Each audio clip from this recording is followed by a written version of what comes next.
better. When you make fun of me, you look at me in my eyes. Oh, man, look at your eyes. All three of your sisters were never in combat. One of them were. No, none of them were. One's in, yeah. No, none.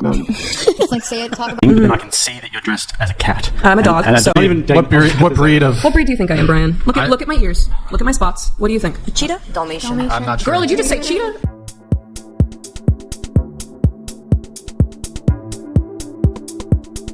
You think that if that black person is called the N-word and that Southerner is called the C-word... What's the C word?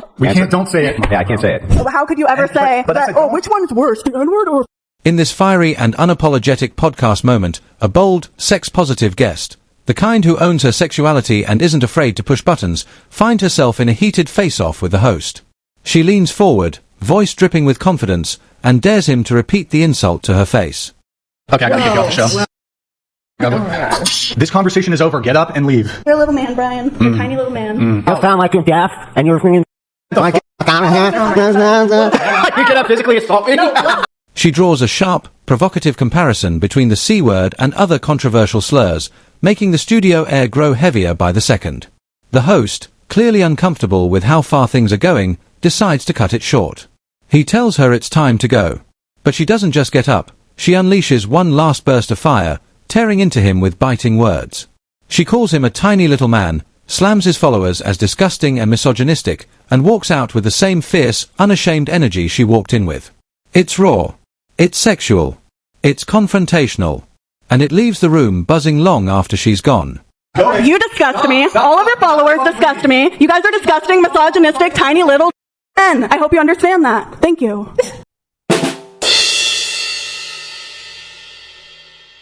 I'm a little bit in two minds here because I can hear what you're saying, and I can see that you're dressed as a cat. I'm a dog, so... You call yourself a dog. Woof, yes. So I don't deserve respect because I'm dressing like an animal? Well, I don't deserve to be treated like a person because I'm dressing like an animal? His clip is from a podcast where the guest is a woman who enjoys puppy play, dressing and acting like a dog. The host questions her about it, asking if dressing like an animal makes it harder for traditional men to take her seriously. She replies that she isn't trying to attract traditional men at all, she's just sharing a past college experience. When asked what kind of relationship she wants, she says she's not looking for a pet owner situation. Do you think that that might be a deterrent for a man who is more traditional if you're dressing like a dog? No, because I'm not out seeking anything traditional. I was simply reflecting on a college experience that I had. So you're not seeking that sort of person? I appreciate that kind of person. I'm not seeking anything specifically. I don't seek people. So when you look at a relationship, are you looking at like a pet owner type relationship, or like two dogs in the relationship, or what's your ideal?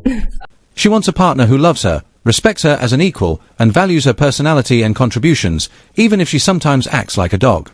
The host pushes, reminding her that she said she likes to woof and play fetch. She explains that she wants someone who will toss her the ball but also recognize her independence and intelligence. And especially that can lead into like, okay, you see me and a man sees me wearing a dog collar and he's like, oh, I want to tug on that. Are you wearing that collar for me? Are you saying that the dog thing isn't a sexual fantasy? It's not a kink? Not in any way. She points out a bigger problem. Many men can't separate seeing a woman in a submissive or kink role from wanting to control or dominate her. She says wearing a dog collar often gets misunderstood. Men think it's for them, or an invitation to pull on it. But for her, it's not about sex or role play for a man's pleasure. It's simply something she enjoys for herself. Now we have women that fight in war, so... They're not really ever in combat. 3 of my sisters are in the army. And all 3 of your sisters were never in combat. One of them were. No, none of them were. One's in, yeah. No, none. It's like, say it, talk about it like you know me. It's not about knowing you. It's about knowing how it works. And no, they don't send women into frontline combat. In this fiery podcast moment, the conversation turns to women in the military, specifically, whether they actually serve in frontline combat. One guest reveals that he has 3 sisters in the army, sparking a sharp exchange. The other host bluntly claims that, while women may serve, the military doesn't send them into the most dangerous, face-to-face combat roles traditionally held by men. The back and forth gets intense, with vivid imagery of machine guns, daggers in teeth, and crawling through enemy trenches, painting a raw picture of the brutal reality of frontline warfare. I don't know what she does, but as obviously the front line is a place with people that have been doing it for way longer. That's your front line. It's a place that they send male soldiers because they're the only ones who are allowed to fight in frontline combat. I'm sure that you have 3 sisters, and all 3 of them are the bravest military personnel who've ever existed, but they're not in frontline combat. To yourself. The tension escalates as one side pushes for the cold truth, while the other grows defensive, questioning the fairness and respect in the argument. This isn't just a discussion about gender in the military. It's about the myths, the politics, and the emotions tied to women in combat zones.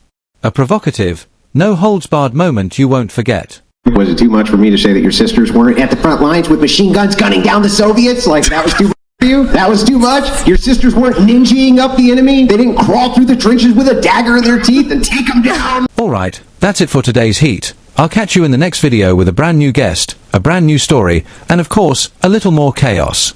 Until then, stay curious, stay bold, and keep it podcastic. Meow.